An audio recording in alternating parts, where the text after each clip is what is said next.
So let us, now you can start. Okay.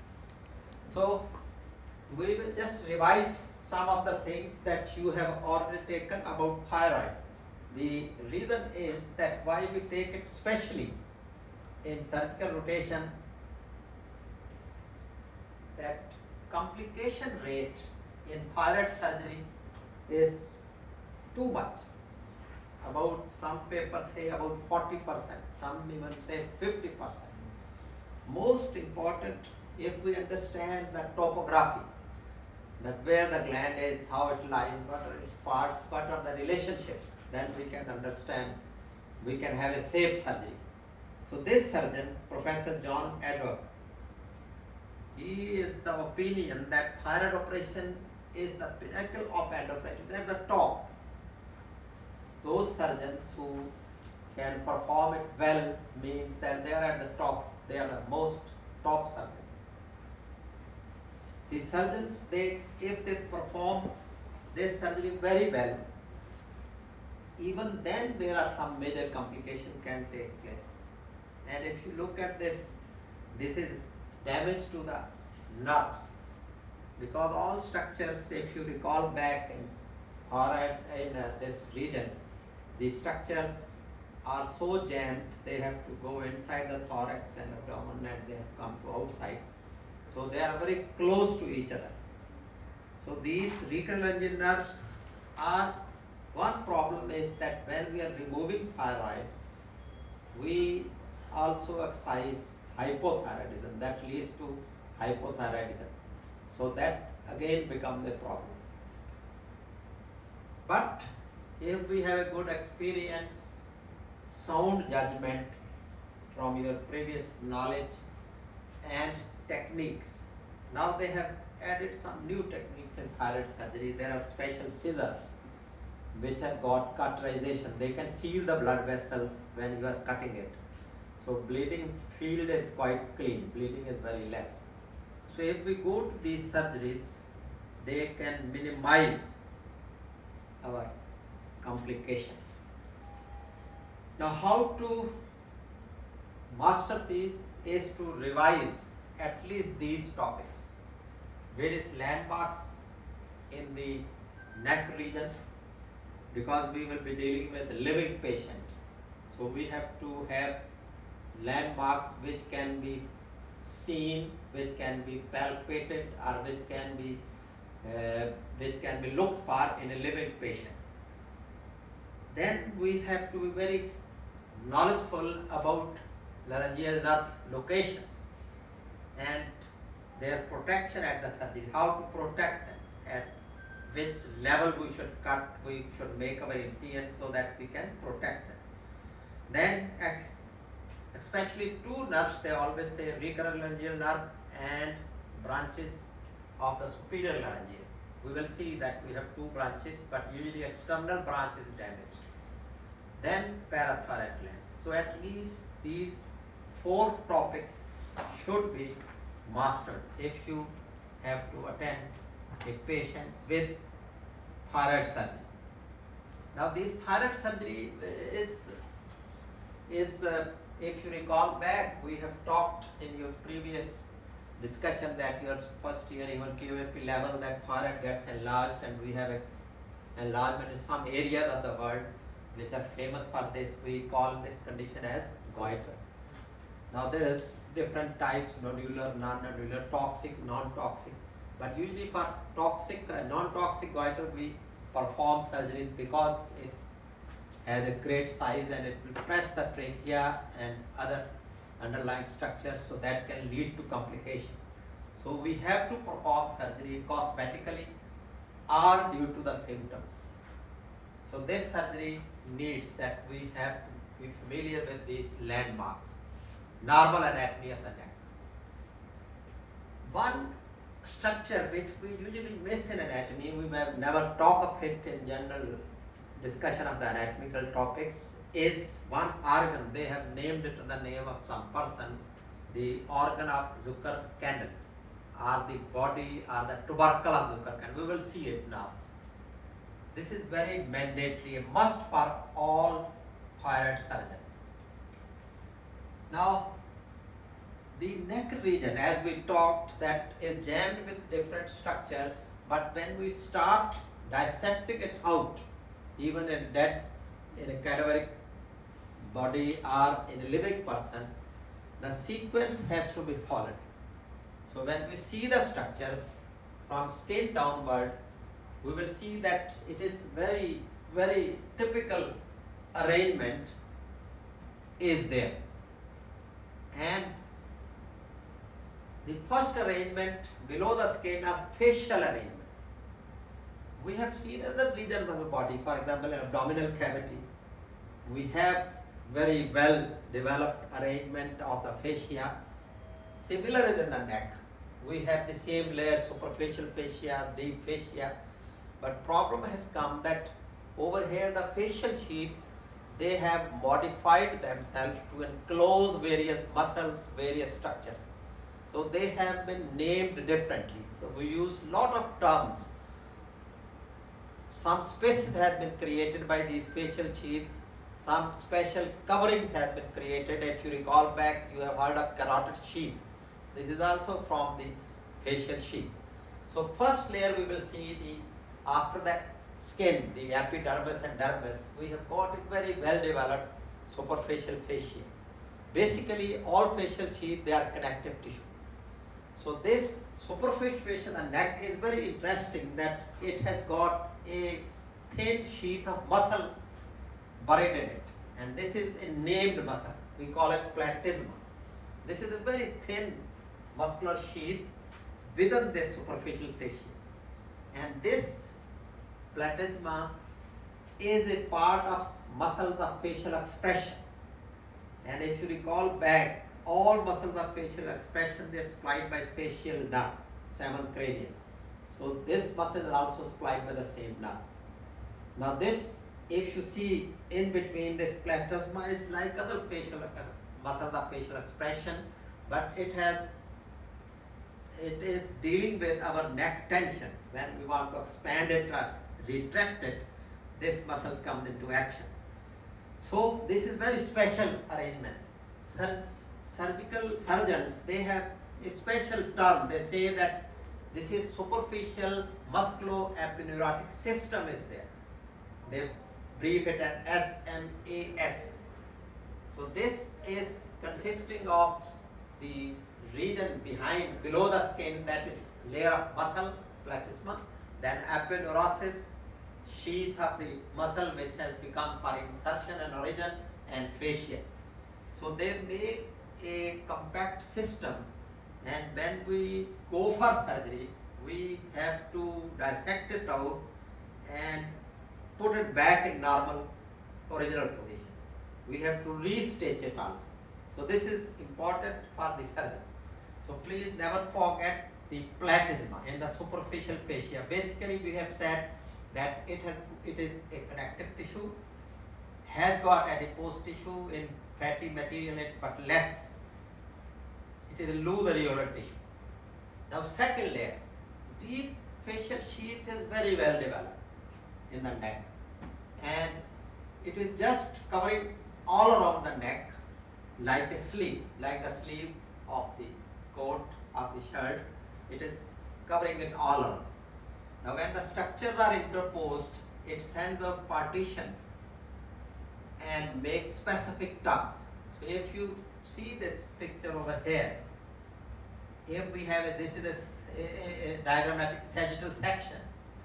When this green structure is attached to the lower part of, this is the facial sheath, deep facial sheath, to the lower mandible, then to the behind to the vertebral column. So in every region we have got a specific term for this. So basically when we see, it has got three main spreadsheets. The deep fascia has divided it or has spread in the neck in three different compartments, three different arrangements. The first is what we call investing fascia. If you look over here, the green color indicates the investing fascia. All the three layers, they are same. They are from deep fascia. But due to intervention of putting the structures in between, it has divided into compartments. So first is the investing fascia, most superficial. Over here also we have got. Over here all green, this is a transfer section. So if you look over here, in between some muscles have been interposed, they have been placed in between. So this placement of muscle leads to special compartment for covering for the muscles. Similarly, when you go over here, this is the front of the neck, the thyroid gland, then we have got on the back also the investing layer enclosing the musculature over there. On the back muscles, all these are ribbon muscles. They have got action on a vertebral column throughout the body. So we have first layer, investing fascia. Then middle layer with the pink color, it has got an arrangement which we call pretracheal. So definitely this is over here, this is the tracheal boundary over here, and we are covering it over here. So this pretracheal fascia, even when we go to the back, this is the vertebral column section. This is the vertebrae over here, posterior part. So this portion over here has got the third layer, the prevertebral layer. All the three layers, they were acting, they are descending down during development as a single layer. But when they extend to the neck, due to placement of certain structures, they take up at least three compartments, three regions. The first, the investing fascia, all around the neck. Then we have the middle layer, it will cover some of the muscles even over here, all the muscles. Then we have got the prevertebral fascia. So barely a layer, a continuous layer has developed or has been placed in different three situations. Then all these sections will show the same description. Then this fascia descends down, deep fascia. At some levels, it creates some spaces between the layers. And these spaces, if you look over here, we have got a very famous space, retropharyngeal space. As the name indicates, behind the pharynx, if you go over here, we can see this is the same layer, the investing or the prevertebral fascia. Then we have all around the investing layer. Then we have got the pretracheal. So we have got a retropharyngeal space over here. Then we have got the second space, they call it a danger space. The space between the prevertebral and alar fascia. This is the prevertebral fascia and this is the alar fascia. Between this space, this is practically a potential space.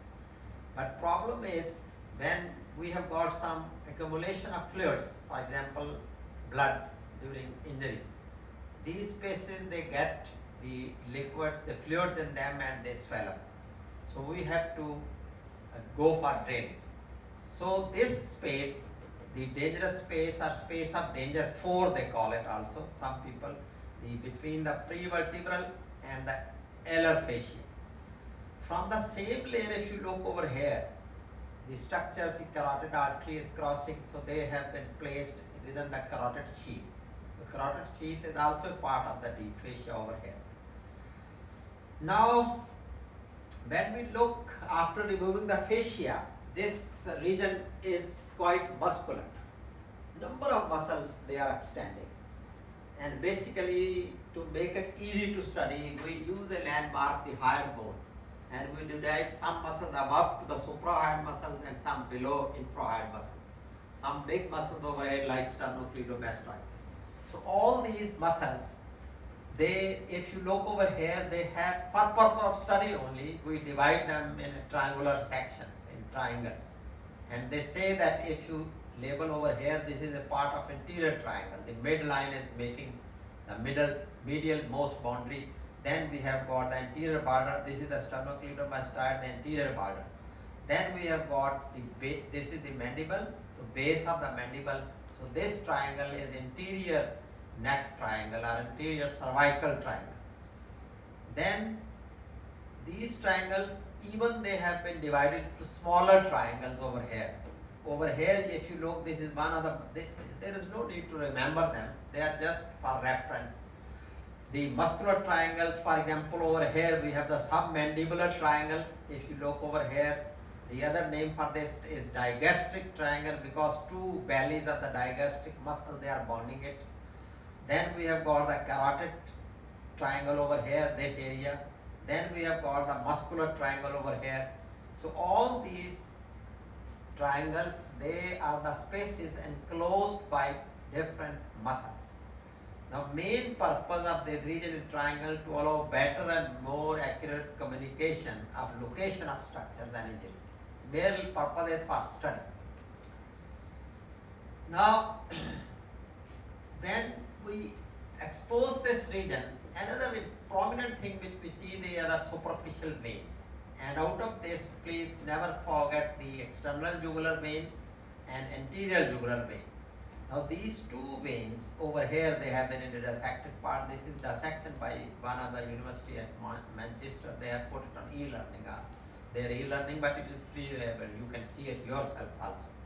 So we have got the internal jugular vein, deeper one, external jugular over here, and anterior jugular vein. Now these are, especially out of this, the external and anterior jugular, these are two major superficial parts in the vessel in the neck. Next slide, they give the details of the muscles. Now these are concerned with the understanding for the actions, but they are not concerned with the surgical approach. You can ignore these slides, but in addition to superficial nerves, the at least 4 nerves are to be recognized in a dissected body, and these nerves, they are well developed, can be seen in a cadaveric dissection. We have lesser occipital nerve. All these nerves, you look at them, they have root values from the cervical segments of the spinal cord. And if you recall back, we have always stressed and we always remember that cervical one has no cutaneous part. So we always start with C2, C3, all these, they are C3, C4. So we have lesser occipital, greater auricular, transverse cervical, and supraclavicular. So these nerves, they are also anterolateral part over here. If you look over here, we can recognize them, the lesser occipital over here, great auricular. And if you see this, this is the sternocleidomastoid crossing this muscle. Then we have transverse cervical and supraclavicular nerves. Now these, they are the nerve point of the neck. Usually they are also called Erb's point. This Erb's point is a cutaneous nerves where they are arising from the cervical plexus. So 4 nerves, 2 veins, superficial veins, and 4 nerves. Then this part, as we have said that we take hyoid bone as a landmark, the muscles below this, infrahyoid muscles, they are also arranged in superficial and deep layers. One layer of superficial muscle is consisting of the sternohyoid muscle and omohyoid. Then deep is sternothyroid. Please look at the names. They indicate the extent of the muscles between the structures. Sternothyroid and thyrohyoid. So these 4 muscles in superficial, 2 muscles, 2 deep muscles, infrahyoid muscle. Now, another specific thing which we see is formation of ansa cervicalis. This is a loop, a very delicate loop, which during surgery is cared for to be preserved. We have got 2 limbs for this, superior limb from C1 and inferior limb from C2 and 3. So these 2 segments, these 3 segments, they contribute to the formation of this loop. Now this limb is with the superior limb. Look at the communication. It is associated with the 12th cranial nerve, contribution from the 12th cranial nerve. And these nerves, they are the primary rami. And if you recall back the division formation of a typical spinal nerve, primary rami, the ventral primary rami and dorsal primary rami. We have got one word ramus, rami, another is the roots. Roots are purely sensory or motor, rami are mixed. They carry both sensations. Ramus means branch. So ansa cervicalis, it innervates all infrahyoid except thyroid muscle. This is another important thing. It lies upon or sometimes within the carotid sheath. One of the content of the carotid sheath in addition to the carotid vein and jugular and carotid artery and jugular veins. Now about thyroid gland. At least we have to recall that where the thyroid gland is located, especially with reference to vertebral level. Then what are the normal structures? And in most of the people, most of the patients, we see some extra part of the gland which are not taken as an abnormality. So they label them as normal abnormalities. They are extra things. We will see it in 50% of people. All of us, we have got an extra lobe for the thyroid gland that we call pyramidal lobe, 50%. So that means it's a normal thing, but not, this normality is not in all normal people. So we have a word for this, normal abnormality. Arterial supply and venous drainage. 2 arteries, 3 veins. So we will revise this in thoroughly and we will see it. Thyroid gland, if you recall back, if you look over here, this is the area with, we have a landmark of thyroid cartilage. The upper border is very famous for the thyroid cartilage, where we have got the division of the common carotid. Opposite to this level, we have division of the common carotid artery into external and internal carotid. The gland, we call this landmark, we call it a thyroid cartilage, but thyroid gland is not lying on it. It is over here with 2 lobes and a central part which we call isthmus. The 2 lobes are connected by isthmus. All of us, we have this arrangement, but some extra things will be there in some of the people. Now if you see the details of these lobes and all this is just an average findings. For example, we say that each lobe is 5 by 3 by 2 centimeters. It is an average calculation. We have not to remember it. It will differ from community to community. It is average weight is this much. Isthmus is 2 centimeters in weight. But most important thing which we should never forget is level of this vertebral level. This gland from the top to the base, extending from cervical vertebra 5 to T1, thoracic vertebra 1. In some of the books, they have found out that instead of C5, in some of the people it starts from C6 to T1. So this is a variation, normal variation. So extent vertebral level, we accept mostly C5 to T1. We always write CV5, cervical vertebra 5 and TV1. This is the vertebral level. Now, if you recognize over here, this was the major landmark, the hyoid bone above. Then we have got the thyroid cartilage. Then we have got C-shaped tracheal rings. And if you see this level of the tracheal rings, they say that isthmus is resting in front of second and third tracheal ring. Second and third tracheal ring. So this is also a landmark which we can feel and which we can palpate in our body. Now this, when we start dissection after removing skin and fascia, we find that thyroid gland is very well covered with the facial sheaths, making it into especially two capsules. One they call it true fibrous capsule and other is false fibrous capsule. Now whole of the gland and back to it we have 4 masses of the parathyroid. They are all covered within this capsule. Now they are false fibrous capsule is the same continuation of pretracheal fascia. Now this facial sheath, as we have talked, is enclosing our whole neck. So when we talk or when we swallow, the gland moves with these movements. So it moves up and during the swallowing and following the larynx movement, laryngeal movement. Now in a cross section you can recognize number of structures related to thyroid gland. And for purpose of study we have divided it according to the apex, then we have base, then medial surface, posterior lateral surface. This is a transverse section to show these structures.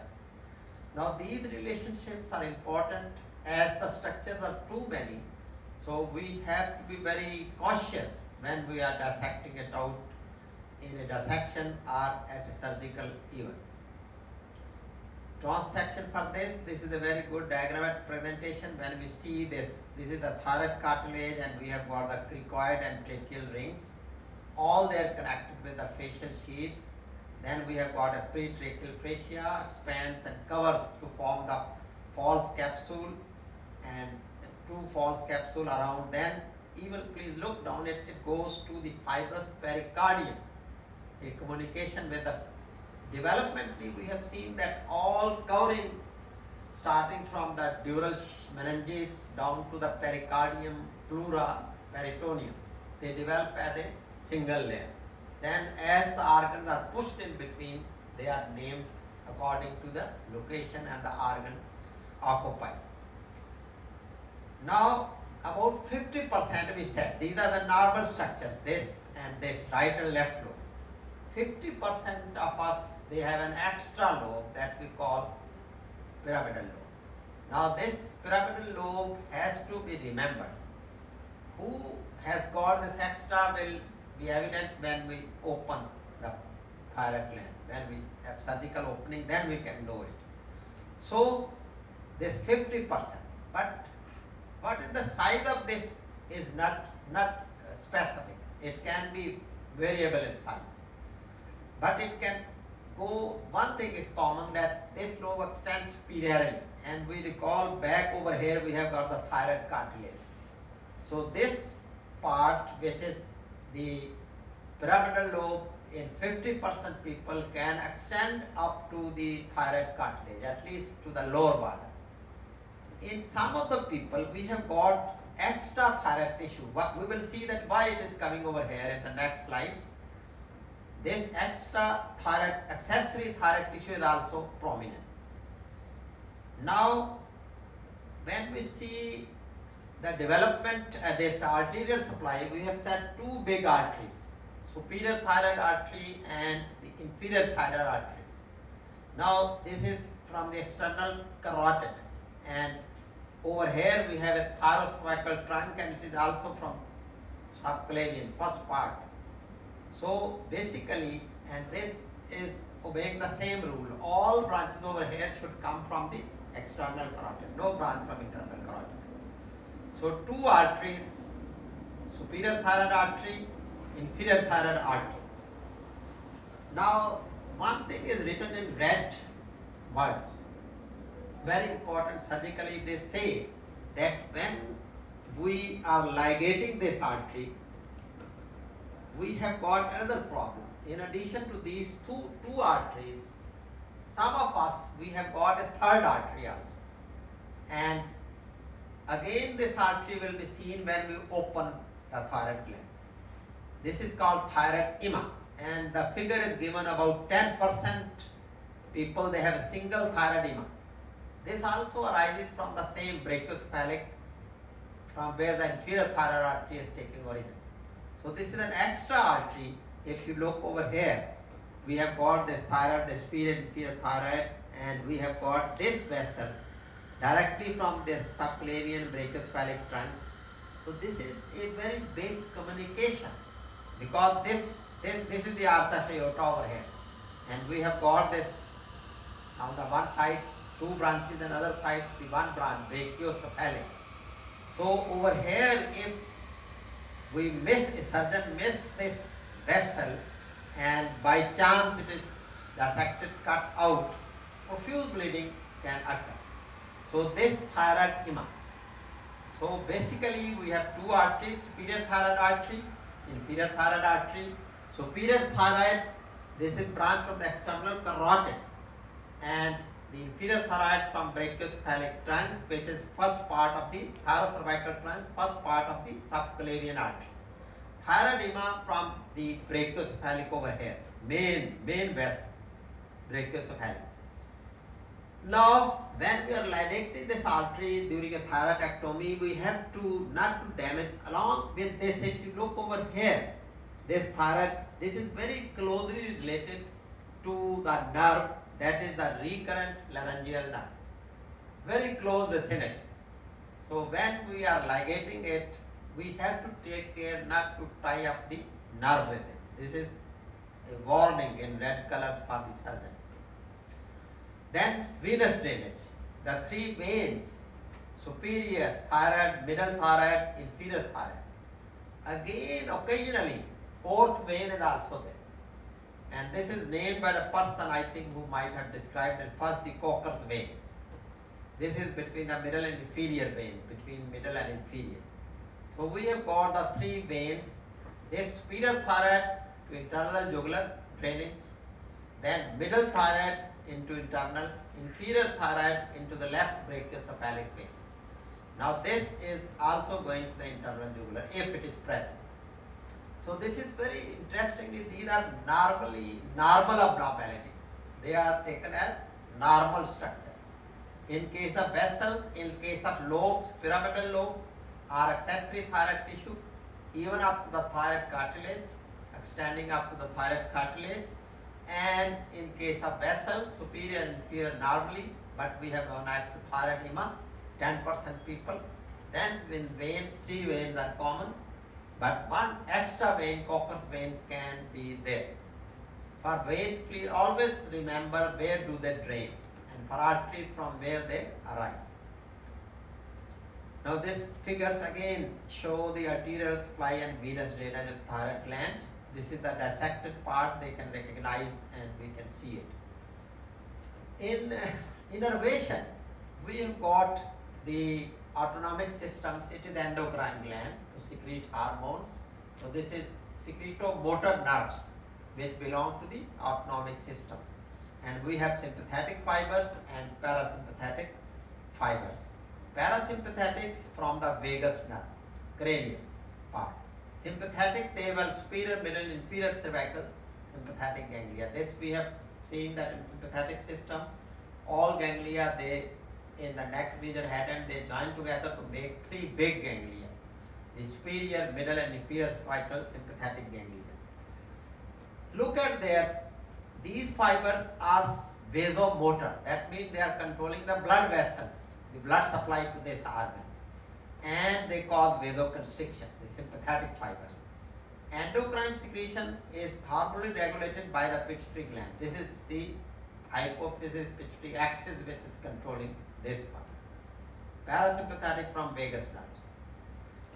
Now this is just when we will need surgery, we said enlargement of the gland.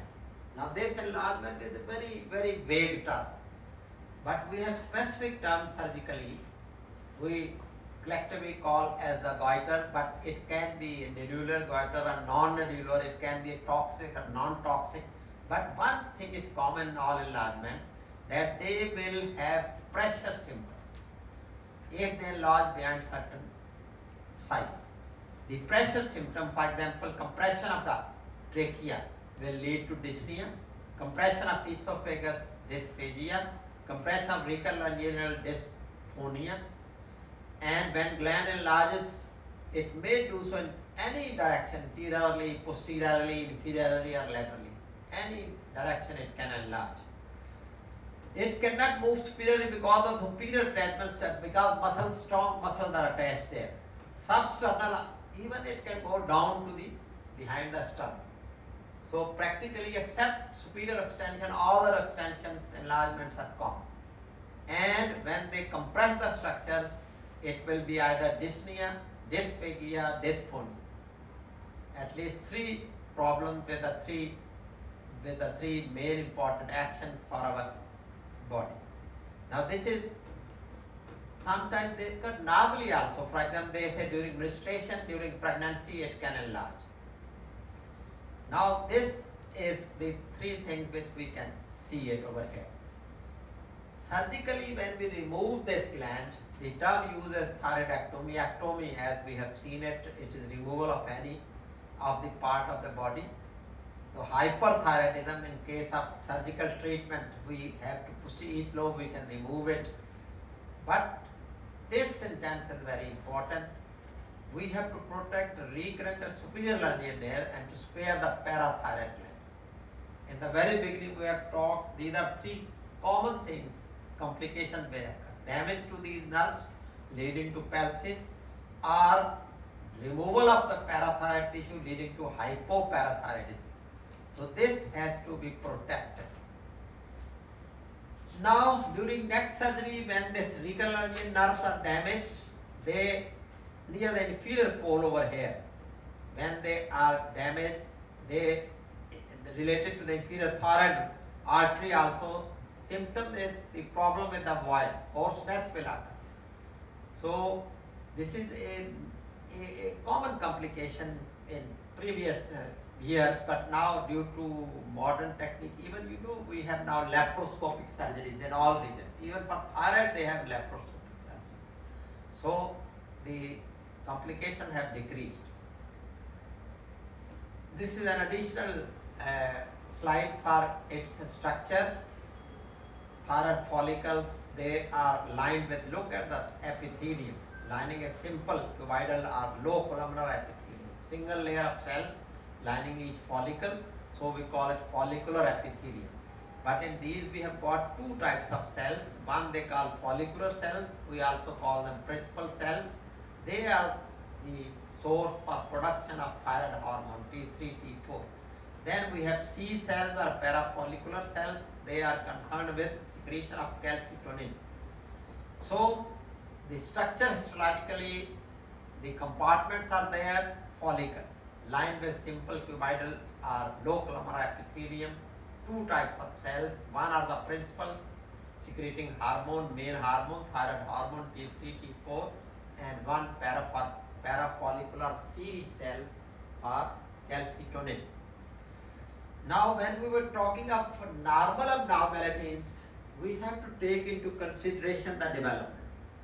In many organs, we have basic rules of development. One rule is that any organ where it develops will carry the blood supply and nerve supply from that region. Even it shifts to any other region. The best example in case of scrotal and the testicular development. They descend from developing the abdomen, descend down into the scrotum, still they carry all the components, even layers of the muscles. Similarly, this gland, it is developing in the oral cavity in the fetal life, and we have development of tongue over here by two lateral swellings, lateral lingual swelling and central swelling, which we call the tuberculum impar.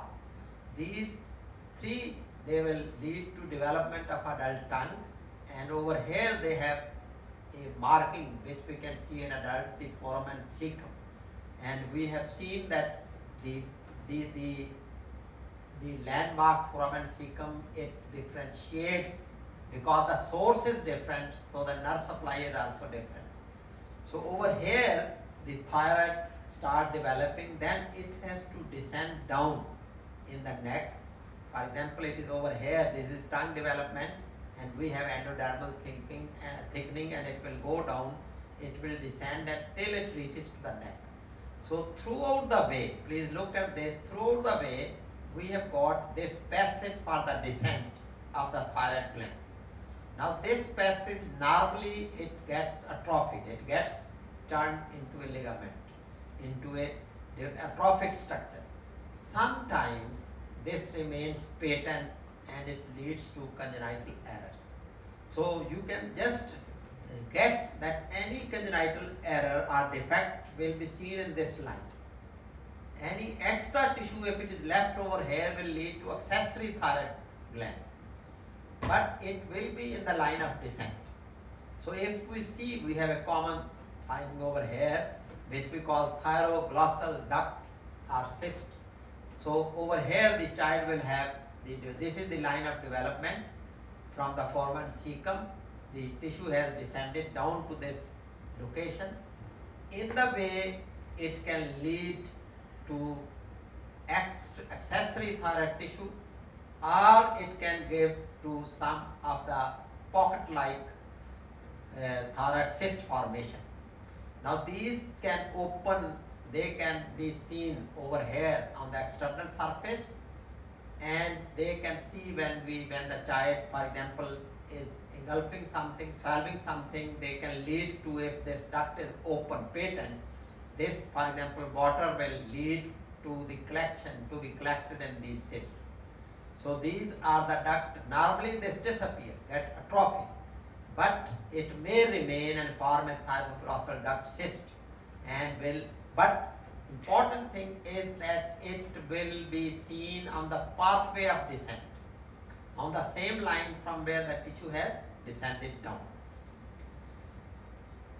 Similarly, aberrant thyroid tissue, look at this, from here it will descend down, anywhere it can be found, extra tissue can be, can be deposited, for example at the root of the tongue it can be there commonly. So this is over here, we have got, for example, this collection even so big that they label it as lingual thyroid, that is the back of the posterior part of the tongue, lingual thyroid. Then accessory thyroid tissue, as we have seen in the region of the pyramidal lobe to the lower border of our thyroid cartilage, then it can have an extra to cover the thyroid cartilage, and this is the accessory thyroid gland or accessory thyroid tissue. Now some of the slides over here, they are showing the relationship to these nerves. These are the common complications which used to be more in thyroid surgeries, damage to laryngeal nerve injuries, and this, if by chance both sides nerves are damaged, it leads to what we call complete voice loss. So this is a great big complication. So it has to be respected and seen. Then superior laryngeal nerve, if you look over here, we have got this nerve like this. Now this is from a branch of the vagus nerve. When it descends down, it gives one branch which we call internal and the other one external. Because this internal goes inside and this is more exposed, so usually external laryngeal branch is damaged during the thyroidectomy. Even some of the branches of the external, this superior laryngeal nerve, branch of superior laryngeal nerve, they can also get damaged. Now all these nerves, they are to be located first at the first hand of the surgery, preserved and protected, and proceed to the next surgical step. Now we talked of this organ of Zucker, the Zucker candle.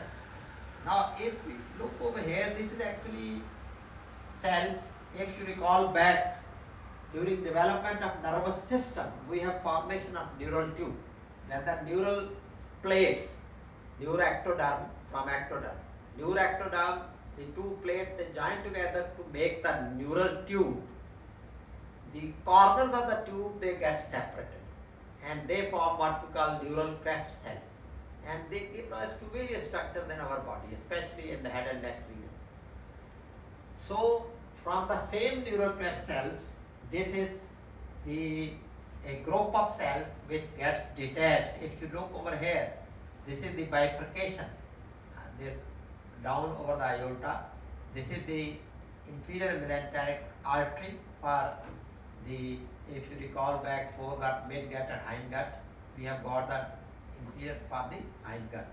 So this is origin. So at these places, usually these cells of the neural crest origin, they get deposited. They are chromophene cells according to stainings, and they are well developed organ-like. So they call it as the tubercle or the organs of the person, on the name of a person. So in a dissection, we can see them clearly. Then next thing is parathyroid glands. What, where, why, and what is their activity.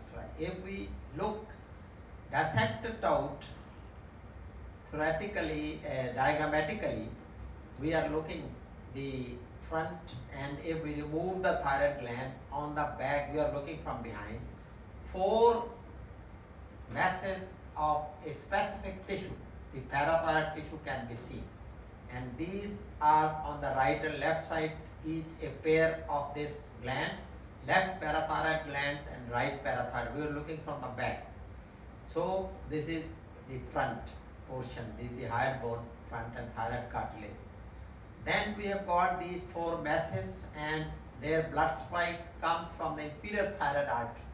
And if you recall back, we have seen the inferior thyroid from the brachiocervical trunk branch of the first subclavian. Now these are may also be supplied by superior thyroid. So some of the people may get from superior thyroid. Thyroid plexus, a rich venous plexus covering the thyroid gland, drains these veins. Now lymphatic drainage with the lymph nodes which are associated with the thyroid glands, and we have got a sympathetic cervical ganglia. The cervical sympathetic, same superior, middle, and inferior. The sympathetic nerves which we get from thyroid gland, they supply the parathyroid gland. Now the function is that it secretes all these four masses, they secrete parathyroid hormone which is concerned with calcium and phosphate metabolism. So this is a very important metabolic activity in the body. For calcium, they are both related to each other in the blood, skeleton, kidneys and intestinal regions. So by chance, if we remove them during thyroidectomy, then we suffer from hypoparathyroidism. So these mechanisms, metabolic activities, they suffer. Removed during, they will call post-thyroidectomy hypothyroidism. So decreased calcium level will lead to the spasm of the muscle. The patient will have muscular spasm. If more muscles are enlarged, we have a special condition that we call tetany. So this tetanic condition is nothing but the muscular spasm due to a low calcium level. And this is immediately cured if we inject calcium to the person, to the patient. Immediately, within a few seconds. So it is a miraculous treatment. Similarly, we have thyroid follicle, but this parathyroid gland, it is also consisting of chief cells and eosinophil oxyphilic cells histologically. This is the picture over here. Developmentally, it is from the, if you recall back, in this region we have the branchial system, branchial apparatus. So it is developing over here from the branchial apparatus, third and fourth branchial pouches. They gave rise to the parathyroid. And another gland over here, thymus, this is also developing there, but it will be shifted down. And we remember that this gland disappears as we become adult. Then some of the cells migrate. Ultimobranchial body is a very special body, parafollicular cells leading to the C cells. Now look at this picture. These are the commonest sites. This is one of the study. It took a lot of years. And they found out that percentage wise, these are the commonest sites where aberrant tissue of parathyroid gland can also develop.